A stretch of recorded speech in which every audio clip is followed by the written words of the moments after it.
Hello and welcome to Signal Shift with me, Raki and Sue. We have been diving into the education sector this month, from re-envisioning the concept of college to the inescapable reskilling we all have to do in midlife and beyond, to the very real ways that AI is and will be impacting teachers and students. And today we are going to delve into learning in the metaverse or in virtual worlds and learning through immersive experiences. A few years back, we had gamification. Today we have large language models and virtual reality. Tomorrow it's the metaverse. But the metaverse is a confusing concept in and of itself. It's not one specific thing or technology.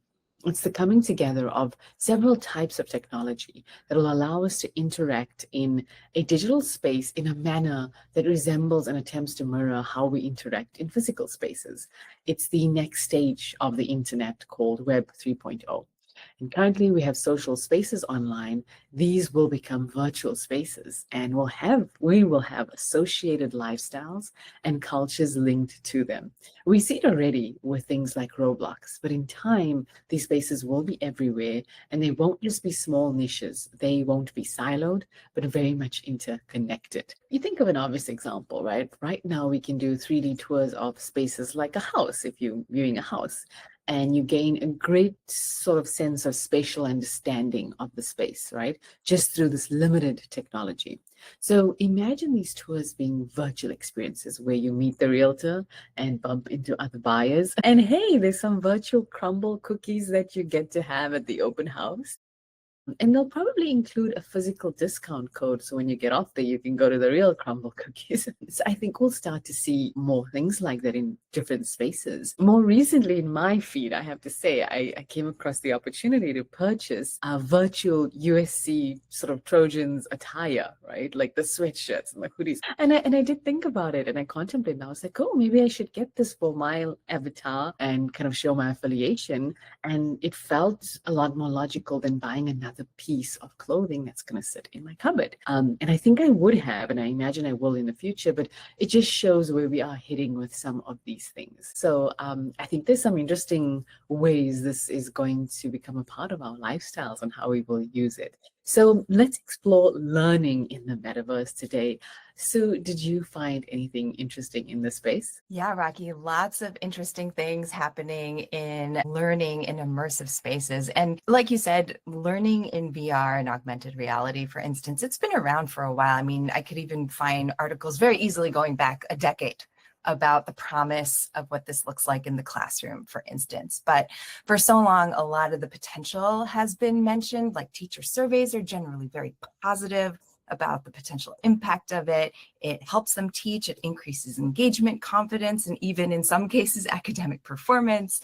It also, I found several articles about how it particularly helps differentiated populations. So students with autism or neurodivergence, other kinds of learning needs. Also, it helps rural students who are very far away from access from a lot of different kind of learning experiences. But the sample sizes are so small when you do use it because they're really expensive in terms of the headsets. And not only that, you need to find really good apps, the good training for teachers and administrators, and then the integration you need for all your tech systems, right, in the classroom as well. So I was thinking, there has to be an event like what happened with Google Chromebooks to become widely distributed and scalable, right? So Google Chromebooks, they have a huge ecosystem available for educators and learners. It's not just the price point for the Chromebooks itself, but it was all the apps and features that came with it for educators and administrators too, to use the Google Suite, things like that. And then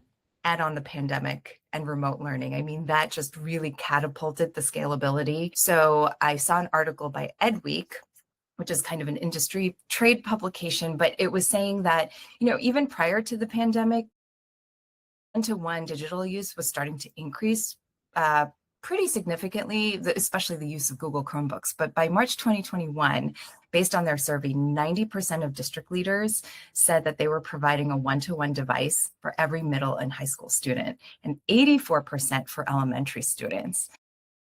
So, what's the scalability of VR? Well, until recently, it was just that, like classroom by classroom. Maybe you're lucky to get a grant, maybe you have a well-funded school, you can do this. But Meta, in November of last year, announced Meta for Education is available for widespread use. And so this includes more affordable headsets. It has the apps for the educators and the administrators. And they piloted this with a group of universities and with a network of 83 schools called the Inspired Education Group. And when they tested this, 90% of students reported increased engagement, 25% increased confidence in their knowledge, and 85% of teachers found that this kind of augmented reality and mixed reality to be super valuable tool. And again, students did perform better on some of these multiple choice tests. Still a long way to go. It's going to require a mix of kind of industry scalability alongside teacher training and teacher engagement. So I'm really curious, maybe in November, they'll have an annual report saying how much this has increased in terms of adoption. I'd be really curious what it looks like. So that's really exciting to know, and that, that's kind of the next wave. And talking about benefits, and then you spoke about the benefits up front, and as well as for school kids and what a different experience it is. We went to the National History Museum in LA about 2 weeks back, just for fun with a whole big group of us. And it was so interesting. Some of the people that I was with were younger people, like 30-year-olds. And and one is doing her master's in physics, the other is in biology, both extremely bright. And we were seeing the wildcats and the lions and all those things. And it was so interesting. And for my husband and I, it was interesting, but a very flat experience, because we have the opportunity to go on safari, right? And so that changes everything, right? And, when we mention this to these girls who've grown up here and they've gone to the top big schools here and stuff, but, you grow up in a very average lifestyle, you don't have access to stuff like that, right? And they were like, what? And, they were so interested in learning about it. And we couldn't entirely give them a sense of how different that is to seeing, I'm saying, these images, these models, of these creatures. But we were just like, you have to do this. And I just thought about this experience, and I was like, imagine what it'll be like for all these young kids world around, to be able to come that much closer to that sort of experience, right? Where you really get a sense of, oh my gosh, yes, a lion. That is why that is so scary. And that's what a roar really feels like and rattles my bones. So I think there's so much benefit to those experiences, those novel, very real life experiences. There's something like that you think about that you would love for kids to experience, or something that you think will be so, like, virtual reality is going to help with so much to experience? Yeah, absolutely. And I think the thing that immediately comes to mind is what you're saying, just the exposure, for instance, to STEM. There are so many research studies about who becomes a scientist and the importance of exposure at a young age. And essentially, I think it was like by middle school, it's kind of too late. Like, you have to have those experiences by middle school, because then you need all the coursework in order to follow and pursue that field. So to me, having this accessible to so many students who, like you said, normally wouldn't be able to go like feel what it feels or hear that lion roar. Or even I was thinking, like, what was the statistic about how many kids from Los Angeles never have been to the beach in Los Angeles, right? Just even some of those first experiences, and hopefully you get there too. But for those where transportation is a huge impediment, there are other ways you can experience this. So yeah, I would love to see that. And I think the Meta press release for Meta for Education said, VR, it's not for all cases. There were like very specific use cases where this is very helpful. And things like exposure to those kinds of experiences where you can't get access, that's huge. So I would be excited. I mean, even personally, to be able to experience going to the wonders of the world, or going to Victoria Falls. I don't know when I would ever be able to get there to see, kind of experience that. I would love that. Yeah, totally. I'm thinking, I know we both love to travel, so it would be amazing. Yeah, I think my signal, I think definitely things that resonated from what you said with my signal is, one, COVID really helped with this. It is an example of where really immersive learning is being used in a very cool sense. It's in a university setting, and it was really awesome to find this. But COVID really set them up. If COVID didn't happen, I don't think there would have been that much impetus and funding into saying, let's do this and let's take money out of entertainment essentially and put it towards learning, because there's going to be a payback on this. So the signal that the one that I found was, it's a company called Dreamscape Immersive. It's co-founded by Walter Parks, who was the former head of DreamWorks Motion Pictures, and a writer or slash producer on movies like Gladiator, Men in Black, that sort of thing. And this company has a partnership with Arizona State University called Dreamscape Learn. And they, in 2022, so it's already, it's a couple of years now, 2-3 years ago, they experimented for the first time with a biology course in a virtual reality experience.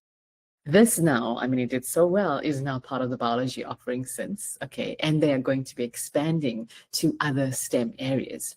So it's an intro to biology class, and students interact with creatures kind of in an intergalactic wildlife sanctuary. They call it Alien Zoo.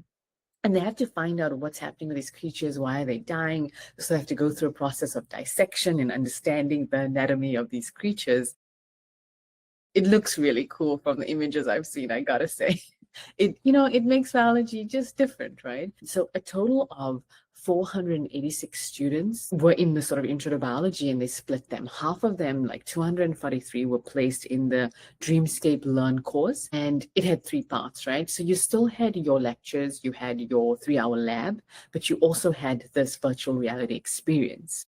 And the other half of the group just went through the lecture and the lab work, right? No VR experience. And the results, because they surveyed and they took the results from all of this and looked at it, and the results showed that students in the Dreamscape Learn Lab course had higher grades. There was about a 9% overall difference in average, okay, across the groups, and they were more engaged than their peers who took the standard course. Now, this course was built, I mean, it's probably one of the really nice educational ones out there. So it was built very intelligently. It's built not just to go in there alone, but you actually experience it with your peers and students in there. They had all the gear. So they had the chairs, right? So you feel the vibrations. They had the big headsets. They had like these sensors you wear on your hands, joysticks to control things. And they were set up in these rooms where they could do this. So obviously, this must have cost a lot. This must be costing a lot. But yeah, it's really interesting to see that it worked. They're still using it, and it's going to be expanding. And I think to your point, we're going to see this tip off where as the tech gets even more affordable, and we can scale the technology. I think we'll hopefully see it more and more. But the intention is that this works particularly for STEM and, things we need to see, experience, and go a little bit deeper in. So yeah, right now, Dreamscape is available at Arizona State University, Rowan University, Long Beach City College, and Merced. That's so cool. I was just thinking, how much better would I have done in chemistry if I could have had a headset on to like take apart a molecule and just understand more of its components. So much of it is about engagement and hands-on learning, right? Which is hard to do in some, especially for STEM subjects when you're looking at a textbook or some text, so that's great. I think we could have all been different and done different things. And so such an interesting time. So interesting to see what all the young kids of today are going to learn and do and become. Really, really exciting. So yeah, what else did you find in this space? Yeah, so you're talking about young kids, and my first signal is really about what we're doing in the classroom. But a lot of what we focused on this month is learning for adults. Right? Again, not a formal training experience. What's happening? We talked a little bit about mid-career reskilling. And one of the things we've talked about VR, AR benefits is really technical learning, right? STEM subjects, things like that. And yet we've seen one of the biggest skill gaps in the workplace is empathy and communication.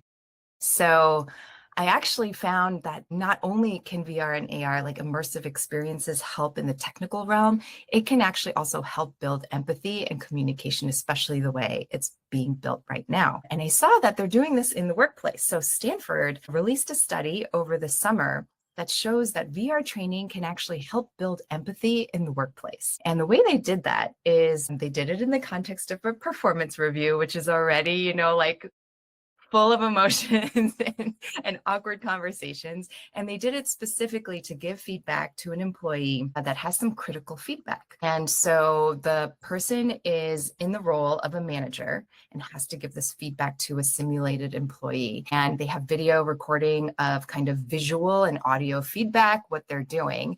And then they have to finish after getting feedback on that to write an email to the employee as a follow-up. And they had a couple different conditions, but basically what they found was that even in this kind of 10-minute feedback session, their expression and understanding of the employee situation already changed. And so their language was changing to something more personalized, something more authentic. And so it was showing that there is this ability to have this immediate feedback that can change the way you're interacting with employees. And so they said, the implications of this could be interesting, that, this is just 10 minutes. What if you had VR tools to actually help you throughout the workday?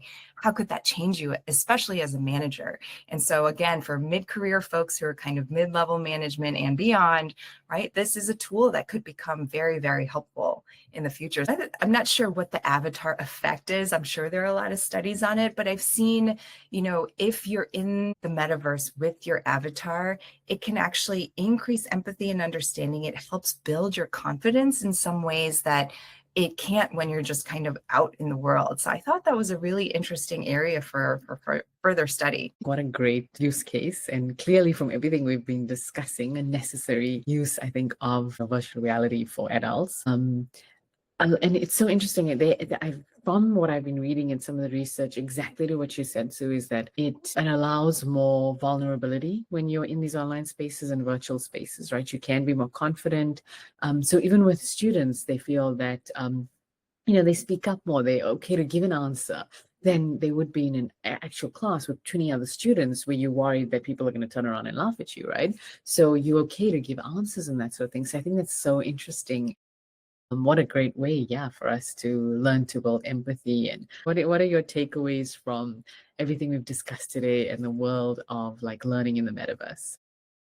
Yeah, I was just thinking about this and back to our earlier episodes on the future of learning. And we were talking about, is the 4-year degree or kind of the university experience as we know it, is it going away? If you're packaging a lot of the micro credentials, having some more online learning. We talked about kind of that social connection as a potential gap, and the lab that you mentioned, right? And dreamed up of what these spaces could look like. You could easily see these programs integrated in there to make sure that there is still kind of some tangible measure of development around kind of the socio-emotional learning aspect. So I think that could be really interesting in the end. So yeah, I think more than anything, it's here. It's just a matter of scale, how accessible is it going to be? And yeah, I guess I just wonder, the potential is obviously huge for businesses and how to make sure they can retain and reskill their employees. I haven't seen as much study around that, but I would love to see what's going to happen in the workplace in the future. Yeah, that the University of the Future, I think we've painted an exciting picture of it through the last few episodes. So yeah, I'm very excited to see that. As always, thank you for listening. Thank you for being here. And let us know what you think about this. Have you dabbled in any kind of learning in an immersive space? What is it like? And yeah, what would you like to study in an immersive space or in the metaverse? And we will catch you again next week. Thanks so much. Bye for now.